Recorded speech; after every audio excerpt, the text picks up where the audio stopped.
भोजन तो गाय भैंस भी करते हैं, सोते गाय भैंस भी हैं, संतान उत्पत्ति गाय भैंस भी करते हैं, लेकिन धर्मो हि तेषाम अधिको विशेष। मनुष्य में क्या विशेष है सबसे? धर्मो हि तेषाम अधिको विशेष। धर्मेण हीना पशुभिः समाना। धर्म मनुष्य के अंदर भगवान ने सबसे अधिक दिया है। कोई भी प्राणी अन्य भगवान का भजन नहीं कर सकता, और बिना भजन के कैसा है? मनुष्य पशु के समान है। भक्ति बिना मिलते नहीं है भगवान, भजन बिना जीना पशु के समान। भजन नहीं करेंगे, आनंद आ रहा है ना अपना तालियां, कथा सुनने में भी आप लोग आनंद हो। देखो हमारे गुरु जी ने हमको बताया है कि भजन जिस प्रकार औषधि को लेने के लिए डॉक्टर कहता है कि आप थोड़ा सा कड़वी है, इसको शहद का माध्यम से आप इसको पाना, तो उस प्रकार ही भजन भी है। 3 घंटा भजन ही भजन नहीं होता है। अगर हम शहद ही शहद खाएंगे, औषधि नहीं खाएंगे तो क्या होगा? गड़बड़ हो जाएगा ना। तो इसलिए भजन क्या है? भजन तो एक शहद का माध्यम है। कभी कभी थोड़ा थोड़ा कथा में आप लोग ध्यान देंगे।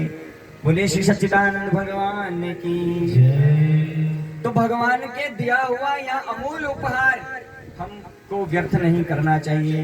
शास्त्र कहता है अपनी मति कैसी बनाओ? सुमति बनाओ, इसको कुमति मत बनाओ, क्योंकि जहाँ सुमति तहाँ संपत्ति नाना। जहाँ सुमति तहाँ संपत्ति नाना, जहाँ कुमति तहाँ विपत्ति निधाना। जहाँ कुमति तहाँ विपत्ति निधाना। श्री राम जय जय राम। श्री राम जय राम।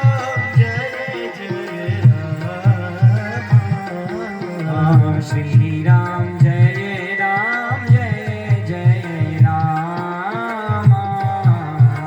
श्री राम जय राम जय जय राम। अपनी इस मति को हमको सुमति बनाना चाहिए, तब और सुमति वसी कुमति वसी विपरीता। जिसके मन में कुमति बैठ जाती है ना, उसका फिर सभी कार्य गलत होता है। विनाश काले विपरीत बुद्धि। तो इसलिए हमें अपने मति को कैसा बनाना है? सुमति बनाना है। तो अब सृष्टि हुई मनुष्य के बाद। मनुष्यों में सबसे पहले सृष्टि किसकी हुई? सनत, सनातन, सनंदन और सनत कुमार, जिनके प्रारंभ से हमारे धर्म का नाम सनातन धर्म पड़ा है। सनातन धर्म से क्यों कहते हैं? क्योंकि सनत, सनातन, सनंदन और सनत कुमार आदि ऋषियों द्वारा यह चलाया हुआ धर्म है, इसलिए इसको कहते हैं सनातन धर्म।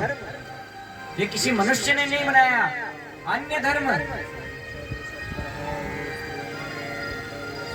तो मनुष्य ने बनाए, हमारे सनातन धर्म से सभी धर्म गए हैं कि नहीं? ईसाई धर्म जो गया वो किसी व्यक्ति ने बनाया, हमारे आपके जैसा व्यक्ति था वो।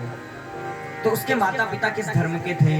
ये कभी आपके मन में प्रश्न होना चाहिए कि जब यह धर्म कलयुग में बना, एक मनुष्य ने बनाया, तो उसके माता पिता किस धर्म के थे?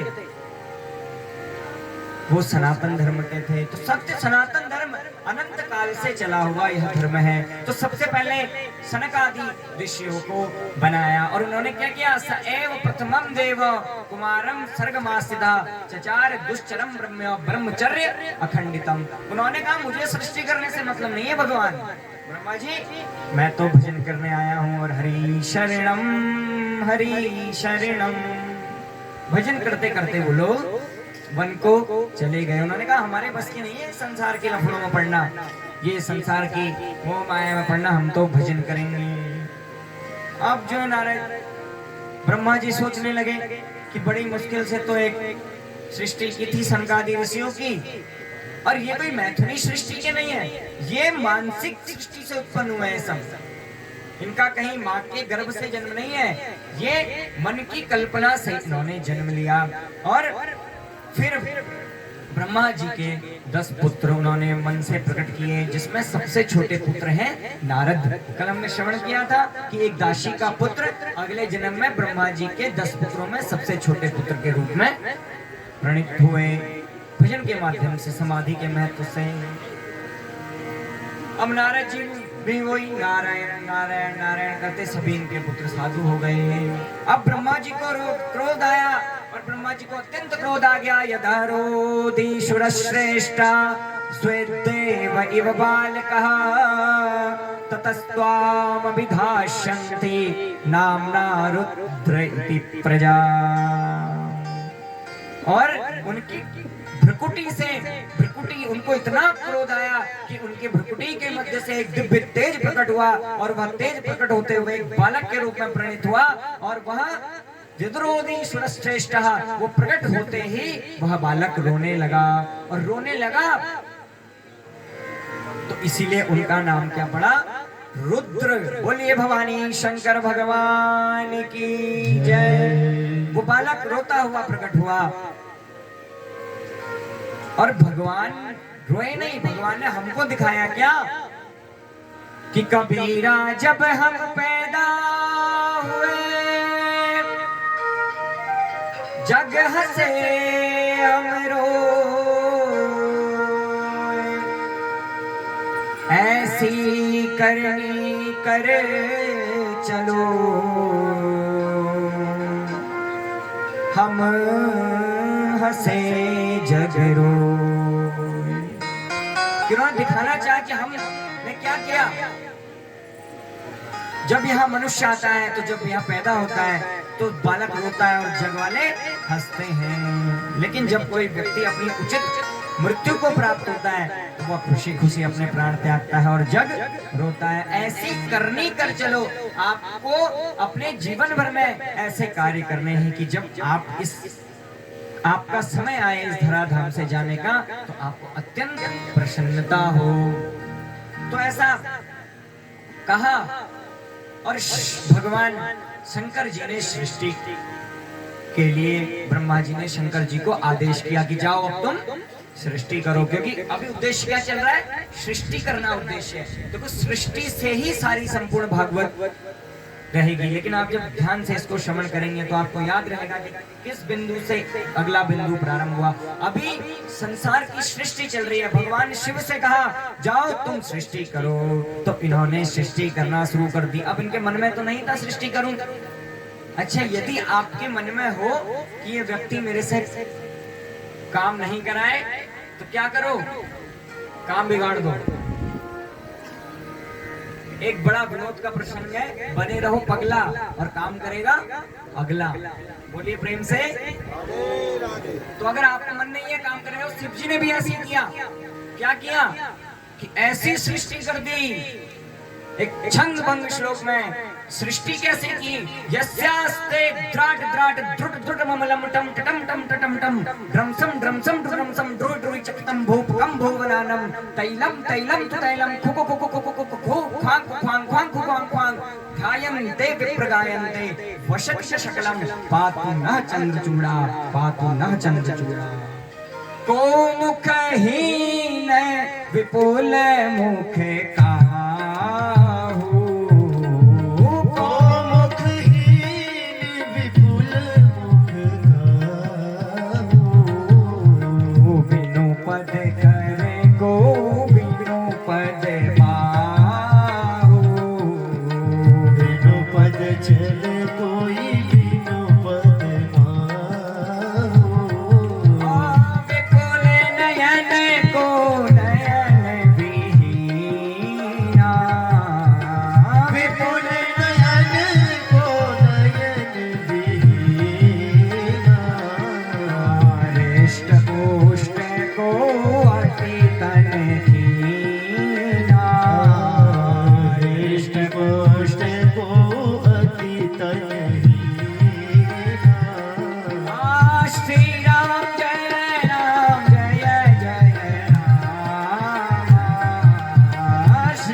मुखहीन विपुल मुख काहू, जो इससे पहले श्लोक बोला है शास्त्रे द्राट द्राट द्रुट द्रुट ममलम, ये किसी ने एक श्लोक लिया कैसे सृष्टि की, उनकी सृष्टि के भूत पिचास कैसे करते, कोई खुकु खुकु खुकु ख्वांग ख्वांग ख्वांग ख्वांग, किसी के सर नहीं, किसी का एक हाथ, किसी का एक सर नहीं, किसी की एक ही आंख, किसी का एक पैर नहीं, को मुखहीन, किसी का मुख नहीं, किसी के बहुत सारे मुख, विपुल मुख काहू, बिनु पद कर, कोई हाथों से चलने वाला, कोई चल रहा है लेकिन उस पे पैर ही नहीं, यस्यास्ते द्राट द्राट द्रुट द्रुट ममलम, ऐसी ऐसी आवाजें इस श्लोक के माध्यम से बताया है कि शंकर जी ने कैसे सृष्टि की।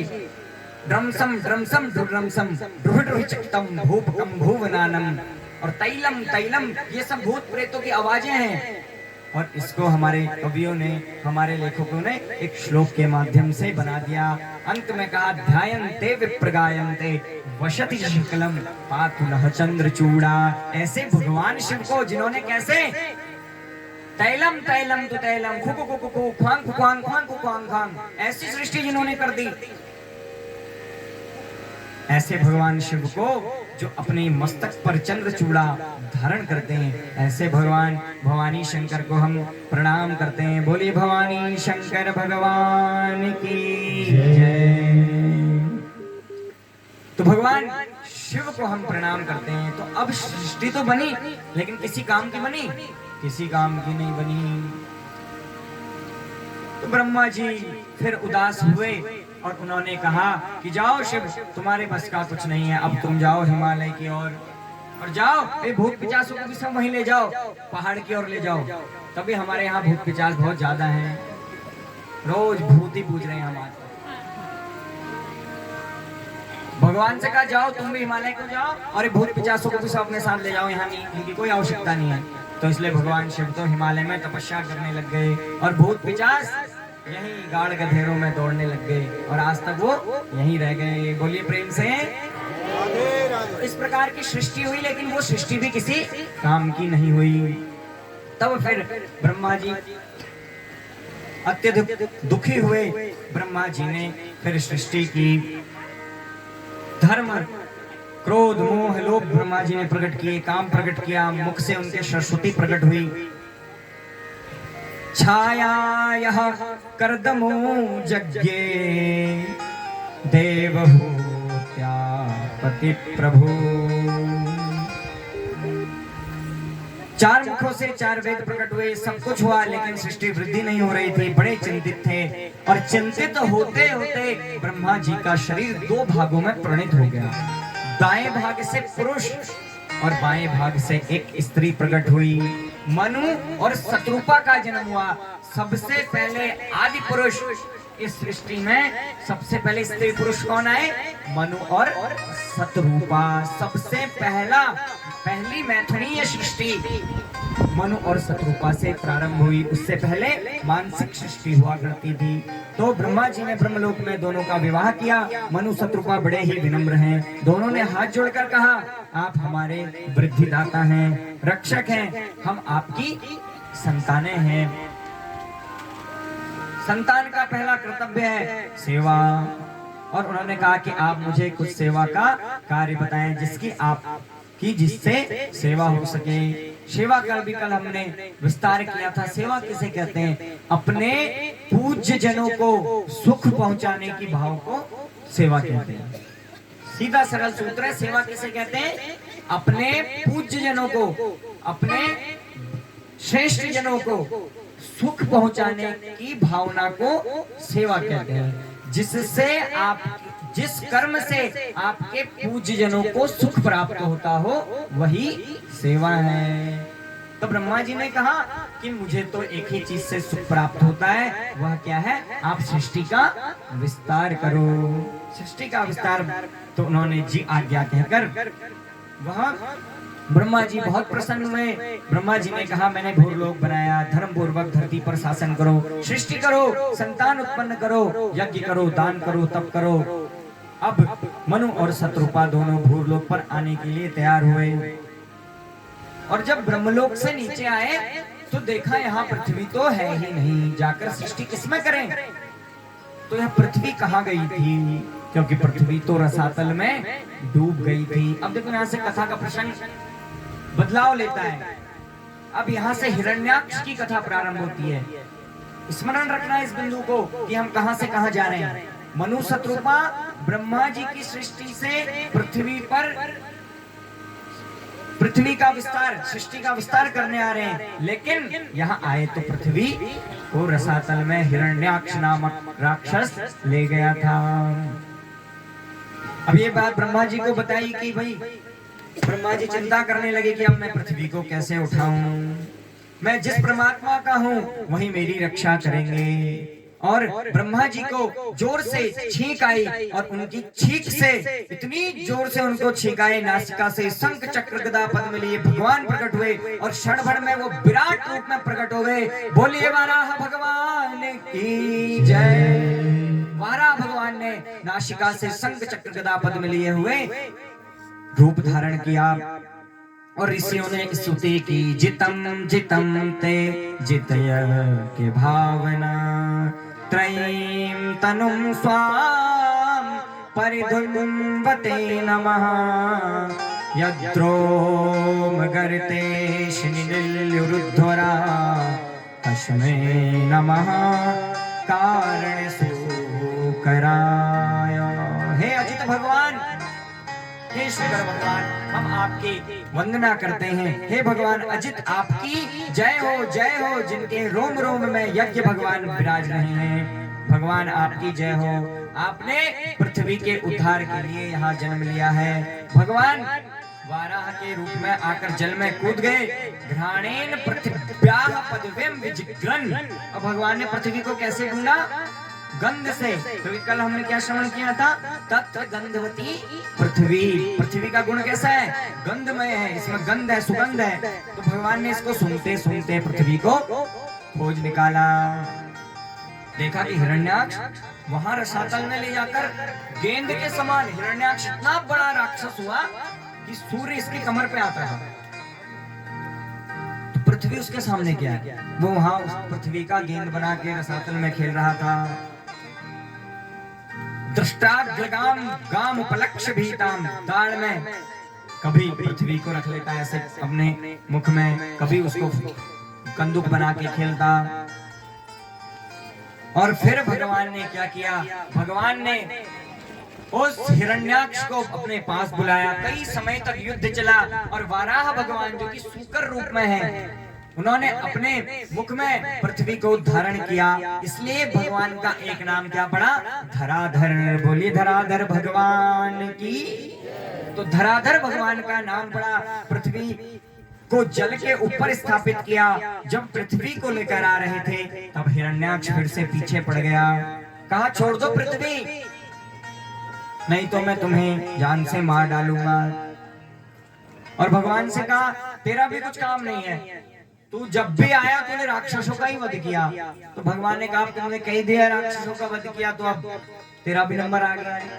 भगवान ने अपने हाथ का एक तम मुष्टिभिर विघ्नन्तम लिखा है कि भगवान ने अपने हाथ से एक मुट्ठी का प्रहार हिरण्याक्ष के मुख पर किया, गाल पर एक खींच के उसके मुष्टिक का प्रहार किया और हिरण्याक्ष धड़ाम कर उसका हिरण्याक्ष का वध हुआ। बोलिए धरणीधर भगवान की जय। इतना तेज धड़ाम से आज से वध होना भी शुरू हो गया।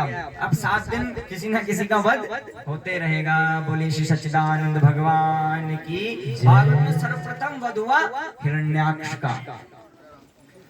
तो मुष्टिक के प्रहार से हिरण्याक्ष को मार दिया। ये हिरण्याक्ष कौन है? ये हिरण्याक्ष भगवान का पार्षद है। जय विजय नामक 2 भगवान की नित्य सेवा में रहने वाले पार्षदों को सनातन आदि ऋषियों ने श्राप दिया। उनको एक बार उन्होंने वैकुंठ में जाने से रोक दिया। तो इन्होंने कहा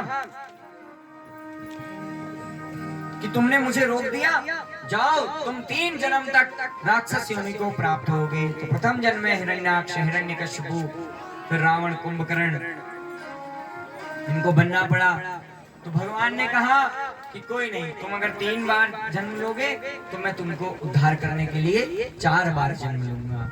इस प्रकार भगवान ने वहां महत्वता बताई है इस प्रसंग में ब्राह्मणों की हमारे, कि ब्राह्मण का अपमान करने से क्या दोष होता है। भगवान कहते हैं कोई ब्राह्मण का अपमान करता है, मेरे उसके विरुद्ध यदि कभी मेरे छिंध्याम सुबाहुमपि, ये मेरी अगर बाहु भी ब्राह्मण के कभी विरुद्ध में उठे तो मैं इस बाहु को भी काटकर अलग कर देना चाहूंगा।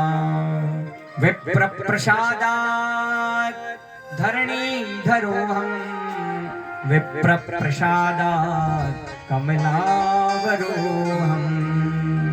विप्र प्रसादात् अजिताजितोहम, विप्र प्रसादात् मम राम नाम। भगवान कहते हैं विप्रो के आशीर्वाद से भगवान के भी पूज्य हैं ब्राह्मण देवता। ब्राह्मणों की महत्वता को समझते हुए ब्राह्मण में सभी देवी देवता निवास करते हैं। और विप्रद्वेषम नरम दृष्ट्वा हरिदूरात् पलायते, विप्राणाम सेवनात् आसुः हरि रायाति मानसे। विप्रद्वेषम नरम दृष्ट्वा, ब्राह्मणों का द्वेषी देखकर भगवान उस व्यक्ति से हरि दूराम पलायते, हरि भगवान उससे दूर से ही पलायन कर लेते हैं। और जो विप्रो का सम्मान करने वाला ब्राह्मण होता है वह उसको देखकर भगवान अत्यंत खुश होते हैं। ब्राह्मण में वह सामर्थ्य होती है कि वो भगवान का आवाहन करता है और भगवान का आवाहन करके उसका पूजन करता है। भगवान ब्राह्मणों का, भगवान के भी जो पूज्य है वो कौन है? ब्राह्मण। देखो हमारे यहाँ सुबह पूजन होता है, ब्राह्मणों की एक विशेषता, ये मैं नहीं कह रहा हूं, ये भगवान बता रहे हैं कि मेरी यदि बाहु भी उसके प्रतिकूल जाए तो मैं अपनी बाहु को भी काट देना चाहूंगा। एक ब्राह्मण ही आपके लिए शुभ सोचता है, क्या आशीर्वाद देता है। प्रातः काल आप पुण्याहवाचन करते हैं, भो ब्राह्मणा मम गृहे स्वस्तिम भवन्तो ब्रुवन्तो, कहते हैं ना, क्या कहते हैं? स्वस्तिम भवन्तो ब्रुवन्तो, स्वस्तिम। उसका अर्थ क्या है कि भो ब्राह्मण देवता, हे ब्राह्मण देवता मेरे घर में क्या हो? स्वस्ति हो। तो फिर ब्राह्मण क्या कहते हैं? ओम स्वस्ति ही, ओम स्वस्ति ही, ओम स्वस्ति ही। फिर आप कहते हो भो ब्राह्मणः मम गृहे वृद्धिम भवन्तो ब्रुवन्तो, वृद्धिम भवन्तो ब्रुवन्तो, शांतिम भवन्तो ब्रुवन्तो। तो ब्राह्मण देवता कहते हैं वृद्ध्यताम वृद्ध्यताम वृद्ध्यताम वृद्ध्यताम, ओम शांति ही शांति आदि मंगल पाठ आपके यहाँ अंत में सारे पूजन के बाद किया जाता है। तो उसका अर्थ है कि एक ब्राह्मण ही इस सृष्टि में ऐसा है जो आपके लिए अच्छा सोचता है और आशीर्वाद भी क्या देता है। देखो स्वस्तिस्तु ते कुशलमस्तु चिरायरस्तु। अब वहां पर तो अर्थ समझाने का समय होता नहीं है पूजा में।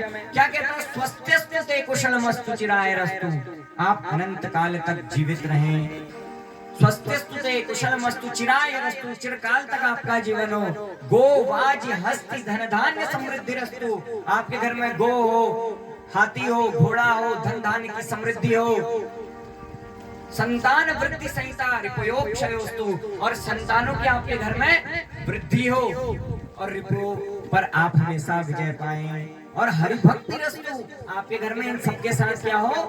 हरि की भक्ति आए। लेकिन आप मुझे एक बात बताइए, क्या एक डॉक्टर कभी चाहता है कि आप घर में कोई बीमार ना पड़े? एक लकड़ी का कारोबार करने वाला व्यक्ति कभी नहीं चाहता कि आपके घर में हमेशा दरवाजे बने रहे। मतलब एक ही प्रक्रिया मैं बता रहा हूँ, कोई नाराज मत होना इस बात से। लेकिन एक जो वास्तविकता है, हम लोगों का एक दूसरे से स्वार्थ जुड़ा है। लेकिन ब्राह्मण आपके लिए हमेशा अच्छे वचनों का प्रयोग करता है। लेकिन आज के समाज में देखो हम कितने सौभाग्यशाली हैं कि हम विप्र प्रेमी लोगों के बीच में बैठे हैं। हमको सब यहाँ प्रेम करने वाले लोग हैं, हमारा सब सम्मान करने वाले लोग हैं। और आज की स्थिति हम कहते हैं पंडित जी ने तो लूट लिया हो। एक दिन मैं कहीं से आ रहा था, पंडित जी मेरे से कह रहे हैं वो पंडित जी कथेरे लूटा लूट। बताओ तो हम क्या लूट सकते हैं आपसे और आप क्या दे सकते हो हमको? तो लूट मचाने के लिए नहीं होता ब्राह्मण। ब्राह्मण तो आपके गलत कर्मों को लूट रहा है महाराज, आपके घर में इतना आशीर्वाद दे रहा है, सब कुछ कर रहा है। तो ये ब्राह्मण की महत्वता भगवान ने समझाई है वहां पर। तो इस प्रकार आगे भगवान कह रहे हैं कि ब्राह्मणों का अपमान करने से ही इनको हिरण्याक्ष, हिरण्यकशिपु, रावण, कुंभकर्ण, शिशुपाल और दंतवक्त्र 3 बार राक्षस योनि मिली, और फिर मैं इनको उद्धार करने के लिए 4 बार आया। रावण और कुंभकर्ण का उद्धार करने के लिए कौन आया? भगवान श्री राम जी को जन्म लेना पड़ा। शिशुपाल और दंतवक्त्र का उद्धार करने के लिए भगवान श्री कृष्ण जी को जन्म लेना पड़ा। लेकिन हिरण्याक्ष और हिरण्यकशिपु को उद्धार करने के लिए भगवान को 2 जन्म लेने पड़े। हिरण्याक्ष को वराह भगवान ने मुक्त किया और हिरण्यकशिपु को भगवान नरसिंह भगवान ने मुक्त किया। बोलिए प्रेम से और प्रेम से। तो हिरण्याक्ष इतने बड़े जब जन्म लिया, इनकी माता को इच्छा प्रसूति का वरदान था। 100 वर्ष इनकी माँ ने इनको अपने गर्भ में रखा, और जब यह पैदा हुए तो 100 वर्ष बाद सूर्य भी इनकी कमर पर आते थे, और इनने बहुत उत्पात किया पृथ्वी में। तो इनको निवृत्त करने के लिए फिर भगवान को आना पड़ा। यह इसका प्रसंग है। यह हमारी कथा कहाँ से आई थी, कहाँ से हमने अपना वो बदला था, सब भूल गए। सृष्टि का वर्णन देखो, जो ध्यान से सुन रहा है उसे याद है। और जो लगा है कि आज भैंस ने दूध दिया नहीं दिया, घास काटे छे, सब बातचीत जो चल रही है उनको कोई याद नहीं है, लेकिन जो कथा सुन रहा है उनको सब याद है। घर की बात घर में करो। तो कहां से प्रसंग हुआ था कि मनु और शत्रुपा पृथ्वी में जा रहे थे, और पृथ्वी तो वहां थी नहीं, इसलिए फिर हिरण्याक्ष का प्रसंग आया था। अब भगवान ने पृथ्वी को पुनः स्थापित किया जल के ऊपर, और फिर मनु शत्रुपा आए, और मनु शत्रुपा से ही मैथुनीय सृष्टि प्रारंभ हुई, और इनके 2 पुत्र और 3 पुत्रियां हुई। प्रियव्रत जो इनके सबसे बड़े पुत्र थे, और उत्तानपाद।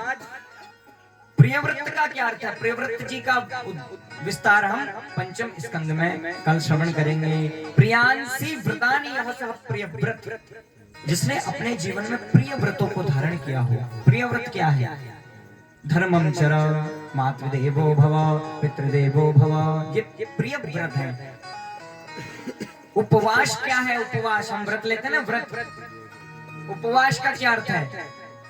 उपसमीपे यो वासः निजात्मा परमात्मना तस्मात् व्रत इति प्रोक्ता न तु कायस्य शोषणम। उपवास का अर्थ है उपसमीपे यो वासः। उप मतलब उसके समीप में, हमारा वास किसके समीप में? निज आत्मा परमात्मनः, परमात्मा के समीप में हमारा वास हो जाना, यह है उपवास। न तु कायस्य शोषणम, काया का शोषण करना उपवास नहीं है। प्रथम दिन भी श्लोक आया था कि नोपवासम वरम प्रोक्तम कथा विघ्न करो यदि, कि यदि आपको कथा सुनने में कोई विघ्न हो रहा है और आप भूखे नहीं रह सकते, तो बिल्कुल 3 टाइम नहीं 4 टाइम पाओ, चकाचक एकदम, लेकिन पाओ वही जो पाने योग्य वस्तु है, सात्विक वस्तुओं का भोजन करो। तो इस प्रकार उपवास उसे कहते हैं। तो जिसने प्रियव्रत जीवन में धारण किए हो वह कौन है? प्रियव्रत। और दूसरे भाई हैं उत्तानपाद, जिनके पुत्र हुए राजा ध्रुव। हम आगे इनकी कथा आज श्रवण करेंगे। और 3 कन्याएं हुई, देवहूति, आकुति, प्रसूति। देवहूति कौन है? जिनके घर भगवान कपिल जी ने जन्म लिया। देवम भगवंतम आह्वयति यस्य सः देवहूति, जिसने भगवान को अपने गर्भ में आवाहन किया वह है देवहूति। और आकुति कौन है? आकुतम हृदय यह सः आकुति, जिसके हृदय में हमेशा आकुत यानी कि हर्ष रहता है, जो हमेशा प्रसन्न रहती है। और प्रसूति कौन है? प्रकृष्टा सूति यह सह प्रसूति, जिसने प्रसव के माध्यम से वीर संतानों को जन्म दिया हो वह कौन है?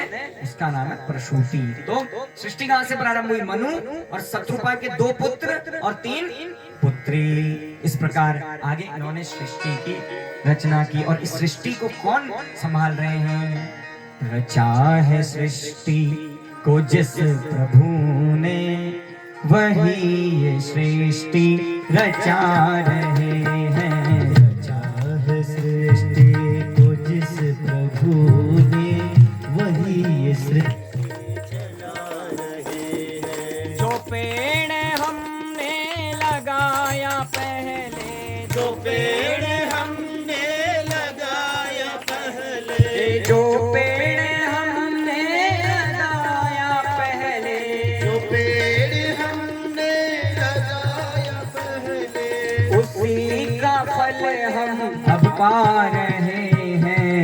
चाहे सृष्टि को जिस प्रभु ने, वही सृष्टि रचा रहे हैं। रचा है सृष्टि को जिस प्रभु ने, वही ये सृष्टि चला रहे हैं।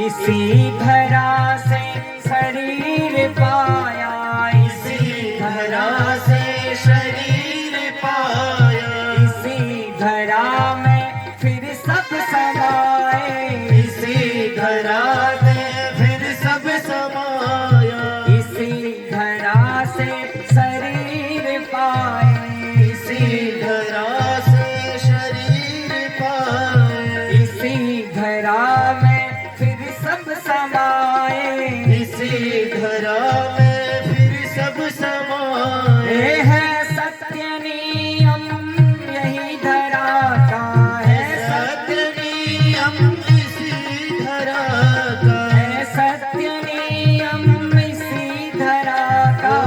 सत्य नियम इसी धरा का। एक आ रहे हैं, एक जा रहे हैं, रचा है सृष्टि को जिस प्रभु ने, वही तो सृष्टि रचा रहे हैं। रचा है सृष्टि को जिस प्रभु ने, वही ये सृष्टि चला रहे हैं। जो पेड़ हमने लगाया पहले, जो पेड़ हमने लगाया पहले, जो पेड़ हमने लगाया पहले, जो पेड़ हमने लगाया पहले, उसी का फल हम राधे। पा रहे हैं।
नंद भगवान की जय। वृंदावन बिहारी लाल की।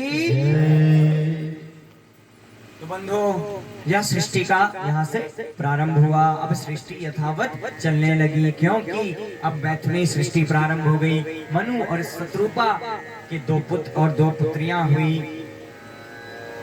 और ब्रह्मा जी के एक पुत्र थे। सबसे पहले पुत्रियों का वर्णन इसमें किया गया है। सर्वप्रथम ब्रह्मा जी के एक छाया पुत्र हैं, जिनका नाम है श्री करदम जी महाराज। करदमेन इंद्रियेण दमयति यह सह करदम, जिसने अपने इंद्रियों का दमन कर लिया हो, उनका नाम है करदम। यह कौन है? यह ब्रह्मा जी के छाया पुत्र हैं। तो कैसे हैं हम करदम जी? करदम जी तपस्या कर रहे हैं। 10,000 वर्ष तक करदम जी ने तपस्या की है, और तपस्या करके शंख चक्र गदाधारी भगवान उनके सामने प्रकट हुए हैं। बोले श्री सच्चिदानंद भगवान की जय।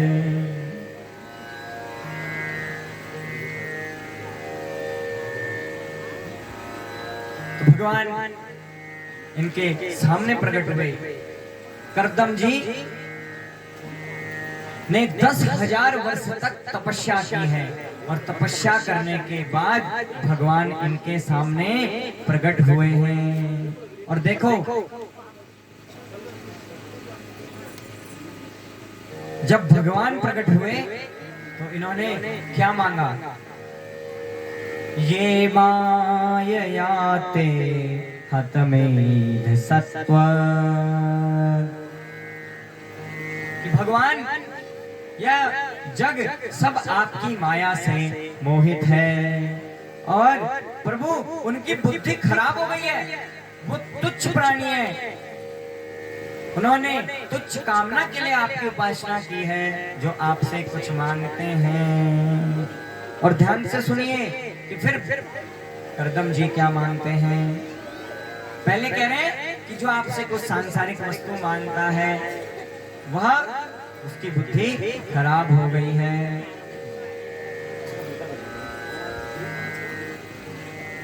करदम जी ने 10,000 वर्ष की तपस्या के बाद भगवान से क्या मांगा?